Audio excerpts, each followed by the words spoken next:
Hello. Do you want to know if your doctor's evil? Well, this is Brenda Boyan with Brenda Boyan Check This Out. Today I'm going to tell you a test I use. Now, first of all, let me tell you none of this is medical advice, and I am in no way any kind of medical professional or able to give out any medical advice. Now we're going to talk about methadone. This is a substance invented in the 40s. They were trying to make an opiate that wasn't so addictive. But instead, what they did was they made an opiate that was the only substance in the whole world which is permanently addictive. Get that? The only substance in the whole world which is permanently addictive. I believe approximately a third of people who get on it can never get off of it again. Okay, it was originally used as a painkiller and an anesthetic, but of course, eventually they stopped because it was a permanently addictive substance to 1/3 of people, and it's not even as good a painkiller or anesthetic. It has a problem of, it masks other symptoms, and it's just not as good a painkiller. So why not use heroin or morphine, which a person, no matter how badly they're addicted to, can be taken off by a doctor. Okay? Well, eventually, they started giving this stuff to people to get them off of heroin and morphine and other opiates. Okay?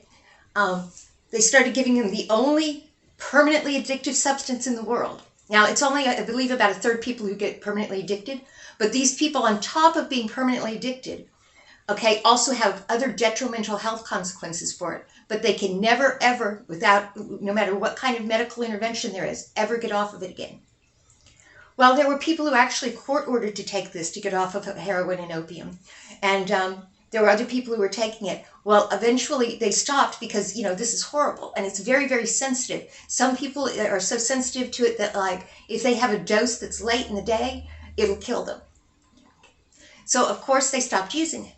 During the time that it was not being used, okay, all the people who they'd already gotten addicted to it, what could they do? They would have died, okay? Certainly, well, some of them could have been taken off with other opiates, but a third of them would have died, and these other people, they had no other program for them, so they would have died. So the doctors who administered the program continued to make it themselves and distribute it for many, many, many years, I think a couple of decades. They stopped, they continued doing it. You may have heard of people going to methadone clinics. Okay, these were all illegal. Over the years, there were over 600 court orders for them to cease and desist.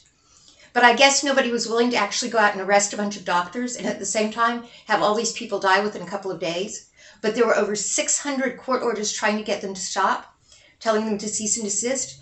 But their slogan was, if we don't do this, everything will be terrible. They were quite the heroes. Well, very recently they started using it again to give to people for painkiller.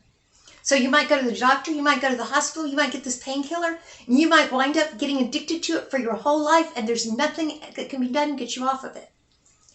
Okay? It is the only permanently addictive substance in the world.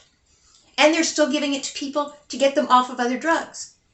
Okay? So this is what I use as a test to see if my doctor's evil. I go, do you prescribe methadone? Now, I'm not giving any medical advice. I'm just giving some ethical advice. It's up to you to decide if you think that it's okay to put somebody on a substance that is the only permanently addictive substance in the world. I was very nervous to ask my doctor because I thought for sure he's going to say yes, but he didn't. There are some doctors who are like, how could you even dream of giving that to somebody? Okay? I haven't made a video for the last 3 weeks because I was struggling whether I should make this one or not because I thought it might tank my channel because of the politics. But what good is my channel if I don't warn people about this? Okay, and as I tried to find some facts so I could give you exact dates and so forth, I found that more and more of it is disappearing from the internet. So I might be the only one to tell you. But check with your doctor, it's absolutely true. Okay, this is Brenda Boyan. Brenda Boyan, check this out. Please be careful. And I only make one video a week, so if you like and subscribe, I won't be hitting you up with a bunch of videos. Please keep my channel from tanking. Thank you very much, and as I said, be so careful, and have a wonderful week.